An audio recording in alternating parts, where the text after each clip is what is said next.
Today, we will be going over the Dragon Ball Xenoverse 2 Iceberg Part 3. If you don't know what an iceberg is, an iceberg is pretty much a giant trivia sheet. Starting all the way at the top are the most commonly known facts about a topic, and going all the way down to the bottom are the least commonly known facts about that topic. For today, we have a Xenoverse Iceberg Part 3. You can find Part 1 and Part 2 linked up in the card or down in the description. This is Part 3. And of course, this iceberg is made by me, so we have a ton of entries to cover today. So without any further ado, let's roll right into it.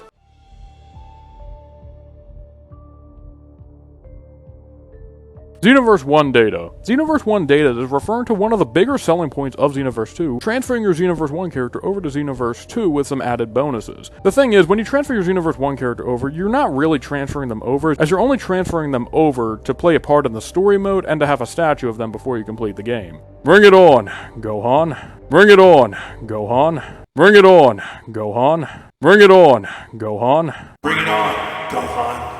Hero Coliseum. The Hero Coliseum was referring to the update for DLC 7, which added Super Baby 2, Kefla, and the Hero Coliseum game mode. The Hero Coliseum game mode is one of the biggest updates Xenoverse 2 has ever seen. The Hero Coliseum, though, is a very controversial addition, as it is extremely grindy. The Hero Coliseum in a nutshell is like a card game. You build a deck, you fight your opponent's deck, and you collect cards to build the best deck. However, it's extremely grindy, as I said, as TP medals are the main currency for this mode. However, TP medals are extremely obnoxious to get inside of Xenoverse 2 unless there's a promotion going on to give yourselves double TP medals, and even then it's still extremely slow. It's even more sad too, because on the PC version you can mod yourself 99999 TP medals in 2 seconds, while on console you're forced to break out your mother's credit card. This mode is best experienced with modded TP medals, unfortunately, because you can build any team you want and have a pretty fun time. The Breakers. The Breakers referring to Dragon Ball The Breakers, which was released last year at the time of this recording. Like the Hero Coliseum, the game was made with Xenoverse 2 assets, but unlike the Hero Coliseum, it's not part of Xenoverse 2. The Hero Coliseum is a free addition to Xenoverse 2. The Breakers is a $20 separate package from Xenoverse 2, using Xenoverse 2 assets to be made. The worst part is there's a giant shameless plug on the main menu begging you to open the Breakers. You can literally open the Breakers right from the main menu. Looks like it did a lot of good considering the game only gets 20 players. Eternity. Eternity, if you play the PC version, or even if you don't, even if you're on console, you know the name Eternity. Eternity is the creator of the Xenoverse 2 patcher and all the modding tools for Xenoverse 2. Without Eternity, there would be no mods, and we would still be hex editing all our shit.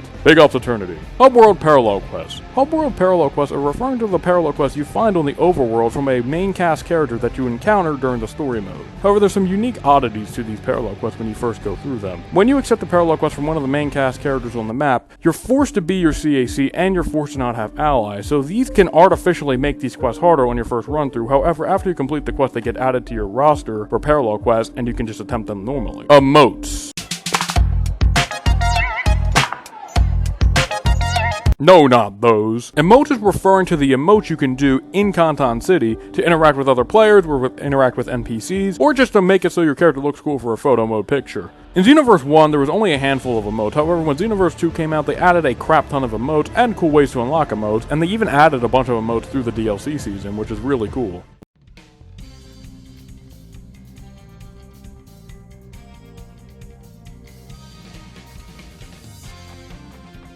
Vehicles. Vehicles are referring to the really cool addition in Xenoverse 2 that allowed you to get around faster, vehicles. However, something really sad is there's only about 3 vehicles, and only one of them are practical, and that being the pre-order DLC with Tao Pai Pai. Using any other vehicles, you're better off just flying around, and the Tao Pai Pai makes you go extremely fast but harder to control, but at that point, you're just better off using Tao Pai Pai to get around the map faster. Second Form Cell. Second Form Cell is referring to Second Form Cell, who was added when the Breakers update came out on Xenoverse 2. Second Form Cell is extremely weird though. For some reason, he is not playable. He's only a boss character, and even weirder, he has no quotes in the game other than the fact when you play as him. What's pretty cool though is he has his own moveset, he has his own attacks on the roster, he functions completely normally, but he's just not playable for some reason. I'm wondering if they're ever going to add this guy in as a DLC character, but it's just extremely weird. He's just a huge anomaly in Xenoverse 2, who's not even using any of the parallel quests except for one of them. Super Saiyan Go-Gi Goku. Super Saiyan Go-Gi Goku is referring to an unplayable version of Goku that you see in many of the Namek Saga parallel quests, where Goku goes Super Saiyan in his gi that he fought the Ginyu Force in.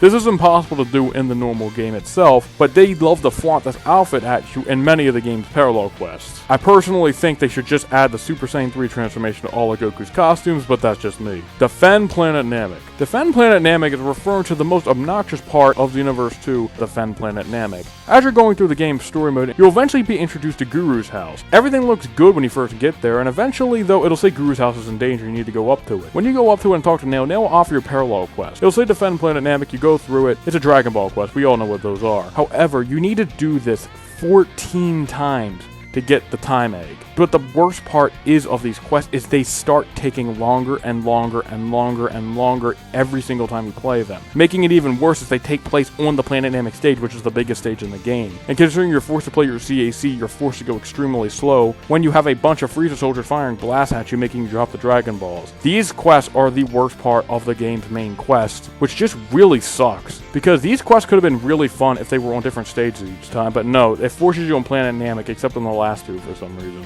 Really awful design by Dimps, but who's surprised? CAC lore. CAC lore is referring to the fact that lots of Xenoverse 2 players love creating CAC and then making lore for them. Some people take it even a step further and create actual storyboards, comics, or even parallel quests related to their CAC. It is really cool to see the passion imbued in all these characters' CACs, and make Xenoverse 2 the de facto game to immerse yourself in the Dragon Ball universe. Million Raid Quest. Million Raid Quest is referring to a very odd raid quest. Normally raid quests, you know what they are, and every single time they die, they go up a level until they hit the cap of 99. But the Million Raid Quest is different. The Million Raid Quest is opposite of the normal raid. Normally you're just trying to survive, but in the Million Raid Quest, you're trying to get as many kills as possible. But the problem with this mode is, of course, it's forced online, and that the kills you get in these quests are counted individually rather than as a team, making it so these are competitive parallel quests where you're trying to get as many kills as possible. Making it even worse though is the rewards are absolutely terrible minus the nice amount of TP medals, but all that's going to do is just get you a rare card inside of the Hero Coliseum. It's nothing special. Million raid quests were a really cool idea on paper, but if the KO counter was cumulative among your whole team, this raid quest would be seen in a lot more of a positive light than it currently is. Farming Dragon Balls. Farming Dragon Balls referring to the age-old method of farming Dragon Balls, Parallel Quest 20, The Explosion of Namek, or the Return of the Great Ape Festival where you fight 6-time patrollers. Farming Dragon Balls in Xenoverse 2 is one of the most redundant things you could do, however it is unfortunately the only way to complete the roster and to get all the attacks. So you're forced to run through Parallel Quest 20, which is the fastest Parallel Quest in order to get all the Dragon Balls, or through Great Ape Festival if you want more consistency in getting the Dragon Balls since you fight more Time Patrollers, as when you kill a Time Patroller, they have a chance to drop a Dragon Ball, a Hercule badge, or some clothing.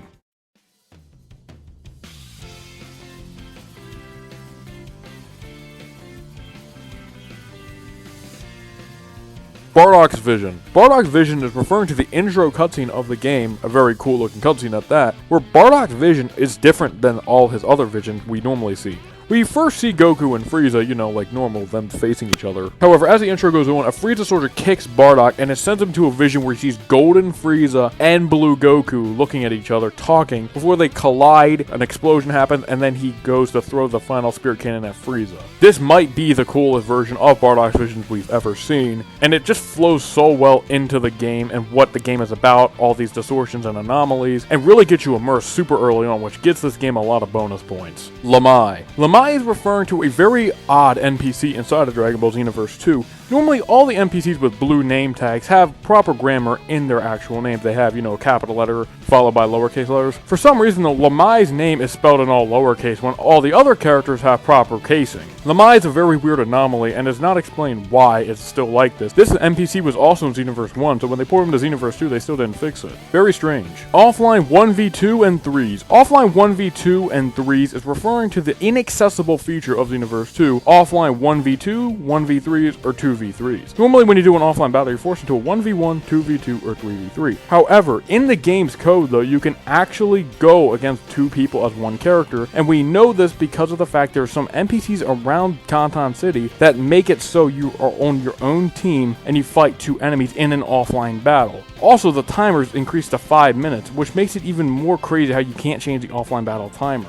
It feels like the offline battles were just crammed into the game just to have them in there to add more modes to the game rather than to make the offline battles actually engaging. Also, the AI in offline battles are terrible. These versions of the offline battles can only be played one time as you're going through the main quest, and they guarantee you Dragon Balls and XP when you complete them. It really sucks you can't replay these. Beast's Ultimate Charge. Beast's Ultimate Charge, referring to Beast Gohan's Ultimate Charge, which is unique than all the other ultimate charges. Ultimate charge normally, you know what it is, it's the slow charge that goes really fast as it goes along. Beast's ultimate charge functions very similarly, however, it's just Surging Spirit. It's just named ultimate charge for some reason. UI Goku's Surging Spirit's a little faster than ultimate charge, and Beast's ultimate charge is the same as Surging Spirit. So they went through the effort of giving Gohan his own skill, kind of. They changed the name to Ultimate Charge, but it's just Surging Spirit. It's very strange, but kinda cool all in all. Base Teen Gohan. Base Teen Gohan is referring to the fan-requested character of legend, Base Teen Gohan. Ever since Xenoverse 1 came out, fans have been crying to get Base Teen Gohan in the game, however he is not in the game, theoretically. Because in the Cell game's final cutscene,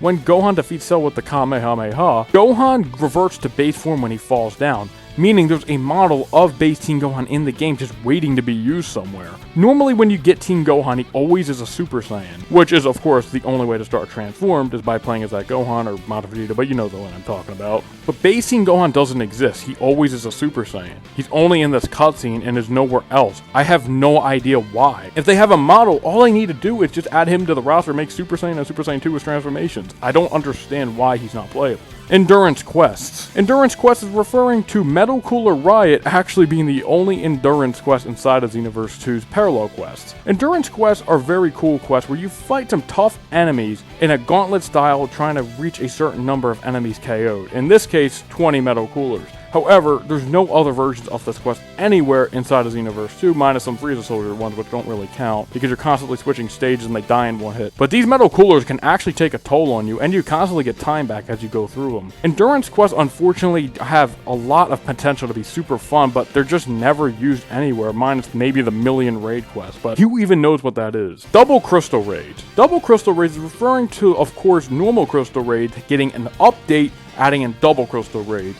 We all know what Crystal Raids are, right? You play as the boss character, and then there's 5 enemies fighting you. However, Double Crystal Raids add on to that and make it so there's 2 bosses and 4 enemy players. Though there are some differences from the original Crystal Raids. In normal Crystal Raids, you usually obtain clothing or an accessory as a reward. However, in Double Crystal Raids, you get attacks at a guaranteed drop rate. So farming Double Crystal Raids is a great way to obtain all the attacks you need for your character. However, it only gives you attacks for characters on the Crystal Raid roster. But it's still a great way to eliminate RNG for most skills. And a very fun game mode, too bad Crystal Raids aren't too popular. Mecha Frieza. Mecha Frieza is referring to the intro of the game, which shows Mecha Frieza in the intro. However, he is not in the game anywhere. 7 years in, we still don't have Mecha Frieza despite him being in the intro. I have no idea why he is not in the game yet. Dokkan active skills. Take a look for yourself. Trunks, I haven't hugged you even once since you were a baby. Let's embrace. Come on, Dad. You're embarrassing me. Take care, my son. Oh. I know how to be rid of you now. For good. I'll keep you from coming back this time. By blowing you to dust. Farewell. Bulma, Trunks, even you, Kakarot.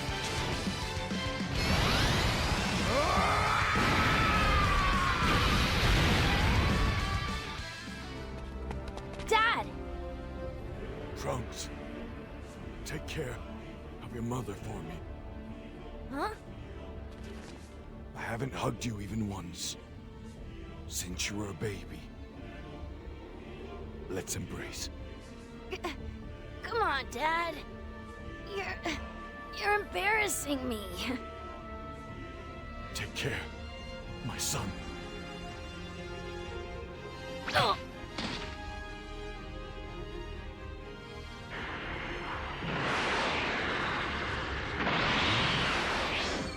Take those two as far away as you can. Hurry. I'm counting on you, Piccolo.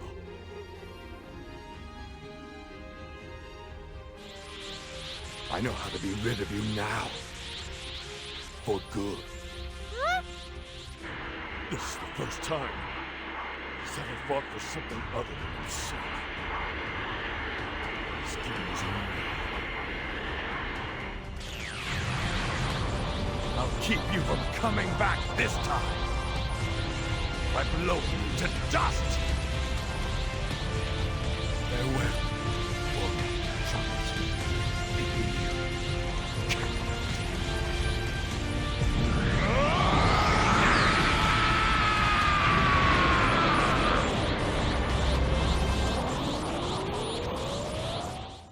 Tosak. Tosak is referring to an NPC who is added in one of the game's DLC updates, which adds in an NPC who allows you to level up by spending Zenny. Yes, you can level up instantaneously by spending Zenny. However, it's very redundant as you can only go one level at a time, and you keep needing to mash the interact button to go through the text boxes faster. At that point, you may as well just make it so you can go through all 80 levels at once, but I digress. Tosak is extremely useful because, of course, when people start new characters, they of course don't want to go through the hassle and battle of leveling up their characters again, so there's obviously an alternative method. However, there's a huge oversight by the developers. Tosak will appear even on your first character. So if someone downloads Xenoverse 2 online for the first time and boots up the game and notices Tosak, they can theoretically hit level 80 within an hour or two of playing by doing a few parallel quests, because the Zenny requirements aren't too stingy, and you can go up through a very high level before it starts getting expensive. After level 80, you start needing TP medals, but it never goes above 80 TP medals, so it's really not all that much. Tosak is a great addition, but he's extremely broken considering how you can interact with him before you even complete the quest for the first time. He should only be able to give you levels after you complete the game's main story on one character, but at least he exists in the game, and Xenoverse isn't a hard game anyway, so I guess it doesn't matter.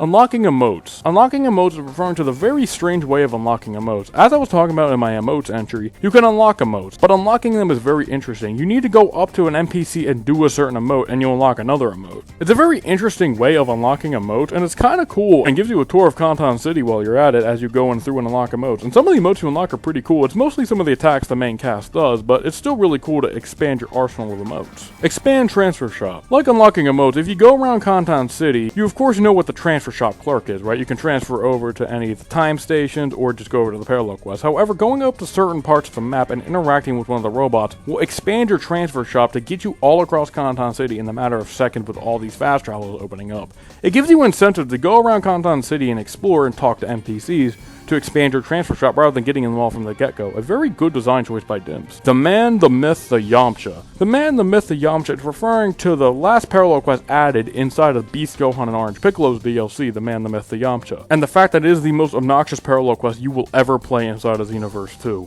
The quest drags on and on with unskippable dialogue. There's a part with Fu where you can't even kill him and you need to wait for dialogue to finish and get him under a health cap after the dialogue goes through. There's a part with Cell Max, but he's not even challenging.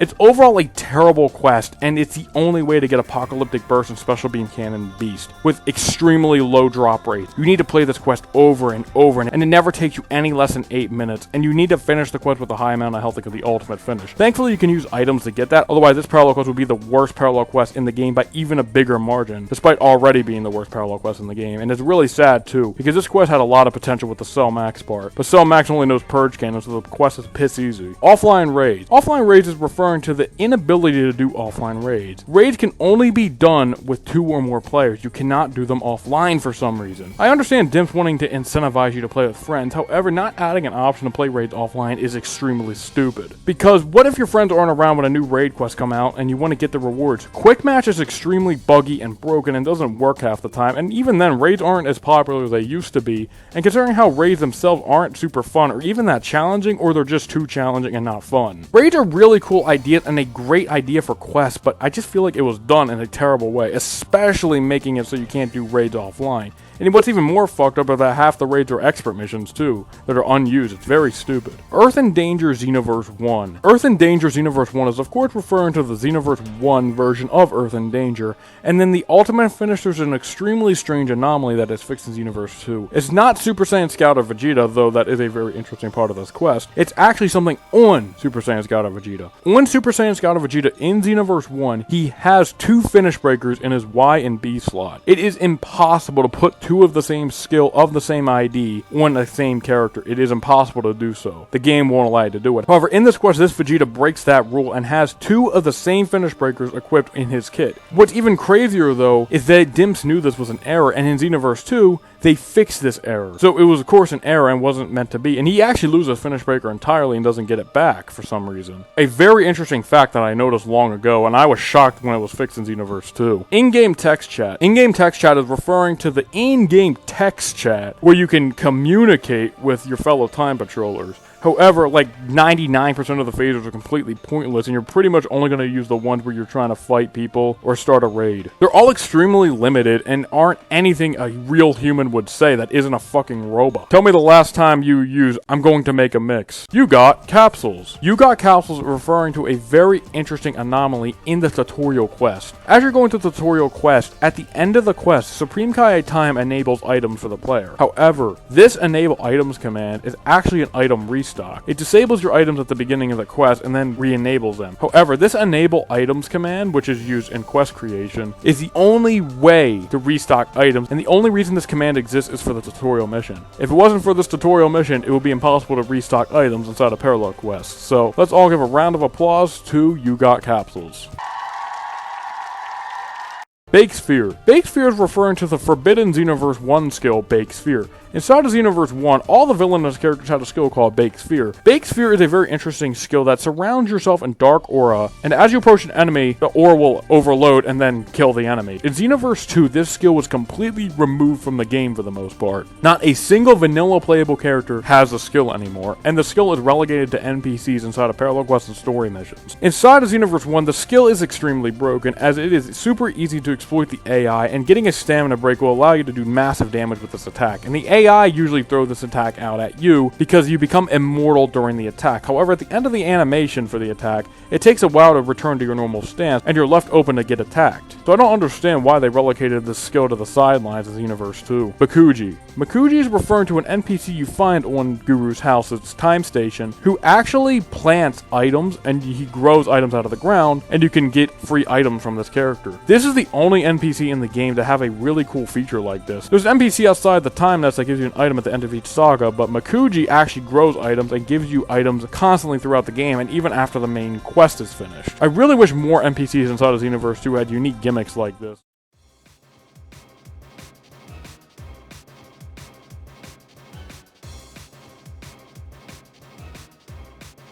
Start a new save with a charge-up skill. Start a new save with a charge-up skill is referring to the cool trick you can do is to start a new save with a charge-up skill. Normally, charge-up skills are obtained from the advancement test, but you don't unlock until a little ways into the story. However, when you're making your character and you get to this menu right here, you will see three options. If you pick the I like to blast enemies from afar option, you will actually start with energy charge, and when you unlock the advancement test, you'll notice you don't get the skill anymore because you already have the skill. It'll just be blanked out. This is a very useful tool in order to start with an energy charge, and it's the option you're going to want to pick every single time you make a character. However, when you pick the option where you're close range, you get super guard. Though I would argue in the beginning of the game, getting a charge up skill is way more valuable. Though super guard is better in late game. PQ number 1 timer. Parallel Quest 1 timer is referring to the very weird timer of Parallel Quest 1, and the fact that there is not a timer at all. Every single Parallel Quest has a timer. However, Parallel Quest 1 is the only Parallel Quest without a timer, and of course it's because of the tutorial mission, but it's still extremely interesting the fact that Parallel Quest cannot have a timer if they have certain code applied to them, and it makes me wish that all the Parallel Quests didn't have a timer.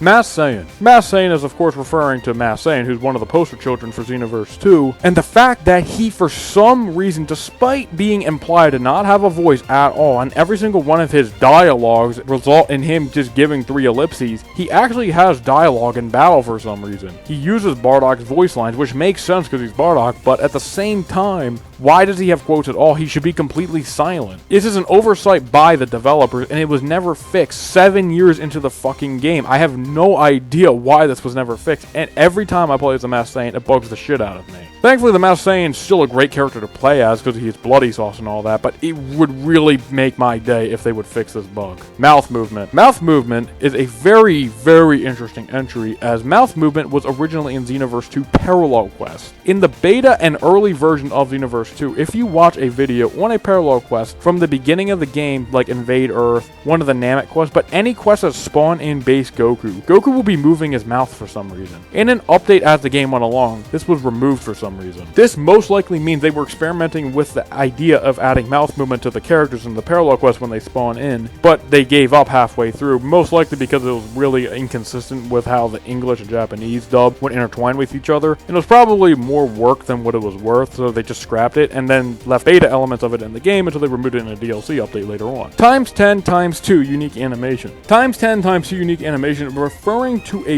unique cutscene that plays when you kill Grade 8 Namek inside of the times 10 10x2 story mission where you fight Great Ape Vegeta and Great Ape Nappa. When you kill Great Ape Nappa, it plays a unique animation of the Great Ape dying. This animation of the Great Ape dying is the default one you would normally see in game. However, when you kill the Great Ape, it always plays the same cutscenes of them falling over and then reaching for the screen. This animation is never seen anywhere in the game minus this quest right here. And even then it has its own camera, as when a Great Ape normally dies, it doesn't have a unique camera. This cutscene right here is the only place this animation exists in the vanilla game, other than of course modded parallel quests which have the normal Great Ape death animation. Online Expert Quest. Online Expert Quest is referring to the online versions of expert missions which are different than offline versions. Not only are online Expert Quests different in the fact that enemies get 30% more health online than they do offline, but in online Expert Quests, quests can be completely different than they are offline. For example, in a History of Mixed Battles, there's approximately like 15 more enemies that you cannot encounter no matter what in the offline version, but in the online version you can. For example, in the online version you can encounter Miro Final Form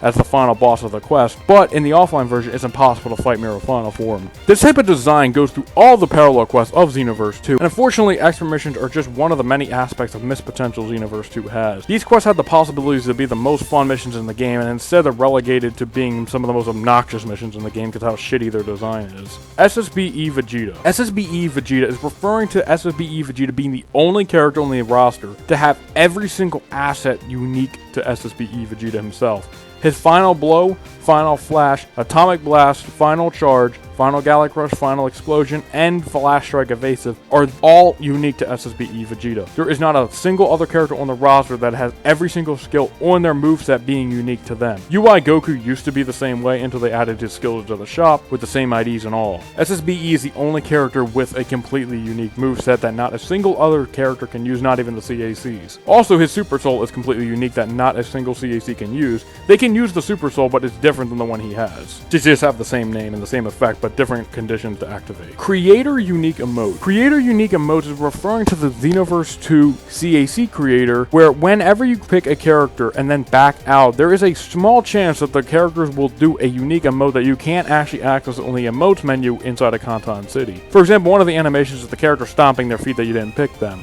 You can't use this animation inside of Kanton City for some reason. These are unique to the CAC creator. Start a save with extra moves. Like start a new save with a charge up skill, there's a really cool trick you can do here to start with even more moves. For one, you can of course transfer your Xenoverse 1 character over and then get 7 moves from them, but you can also get more skills from the menu where you pick the 3 different options. If you pick option 2, of course you get the charge up, but if you go back to the main menu, delete that character and then start another character, and you pick a different option than the one you just picked, you will get both sets of skills. This allows you to start with Super Guard and Energy Charge from the get-go. What's even more is if you back out and do the same thing again, you can pick the third option and get even more skills. You can start with about 15 different skills doing these methods, and it's a very great way to give yourself a head start in the game. MV Variation 2. MV Variation 2 is referring to Majin Vegeta's second variation and the fact that he has no dialogue whatsoever. Majin Vegeta's first costume behaves completely normal with dialogue, but if you pick Majin Vegeta's second costume and you go to a parallel quest, you'll notice he has no dialogue with any characters or even when he takes damage. And if you fight him in a parallel quest, he will have no dialogue. For some reason, Majin Vegeta's second costume doesn't have working dialogue. And it's once again, like the math saying, a bug Dimps never bothered to fix. I have no idea why Dimps doesn't go back and fix these bugs. It has to be on purpose.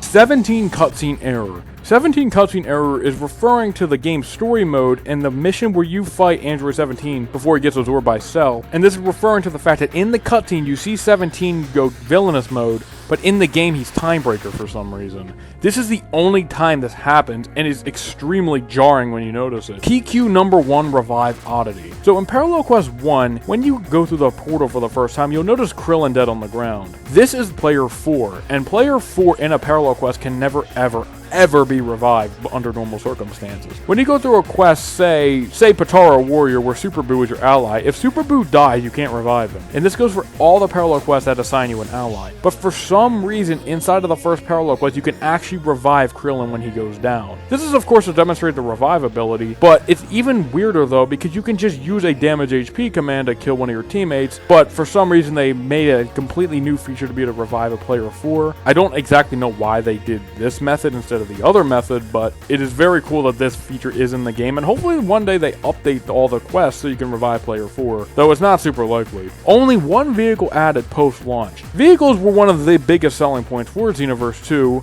like expert quests, that were completely dropped after DLC 3. When DLC 3 came out, it is the only DLC to actually have a new vehicle inside of it when you buy it, being the Saiyan Pod.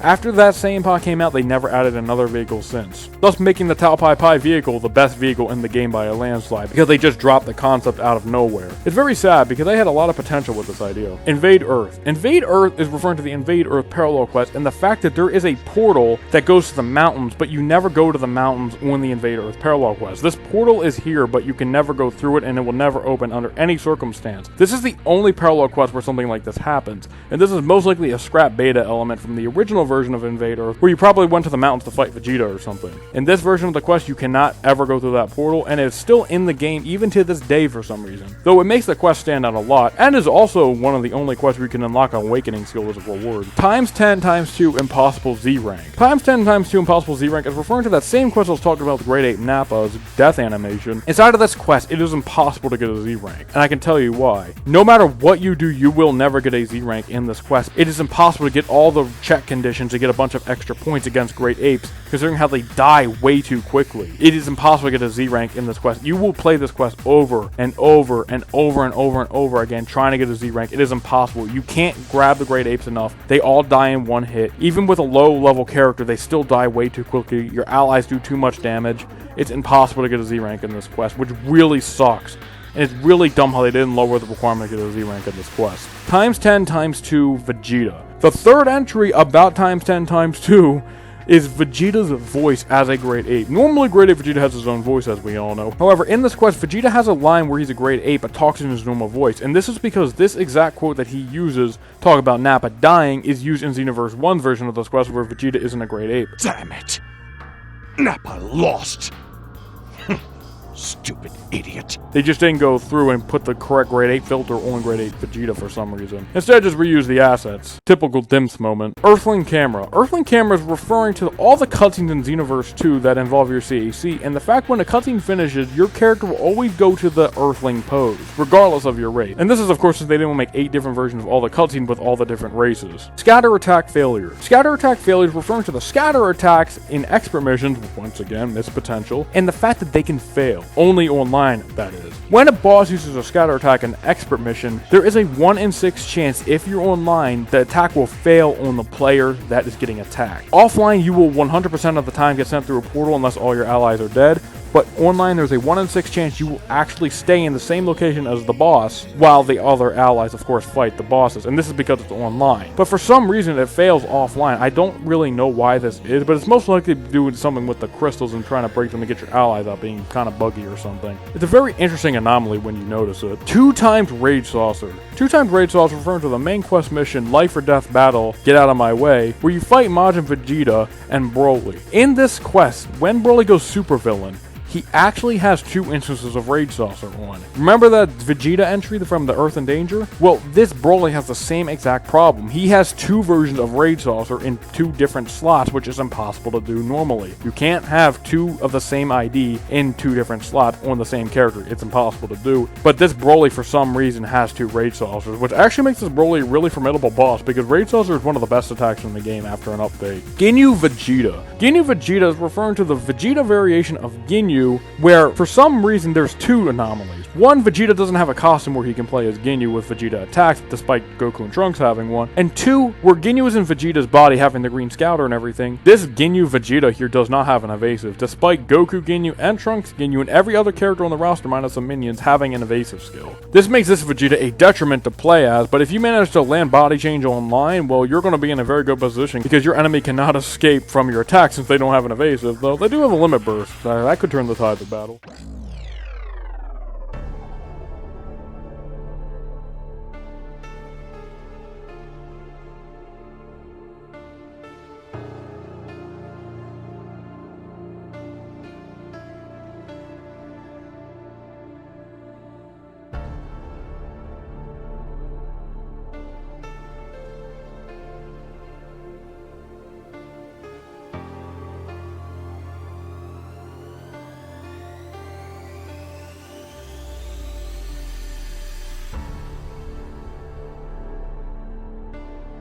But anyway, guys, that's the end of the Xenoverse 2 Iceberg Part 3. I really hope you enjoyed. I played through Xenoverse 2 recently on a new save, and as I was going through, I was noticing all these little things, so I just decided to jot them all down as I played through the game. And I hope you guys really learned something new in this Iceberg, and you guys enjoyed the video. If you guys have any questions, comments, or concerns about any of the entries on this list, or even have suggestions for other entries, feel free to leave a comment. But guys, I'm all out of time for this video. I really hope you enjoyed this one, but I will see you all in the next video. Peace.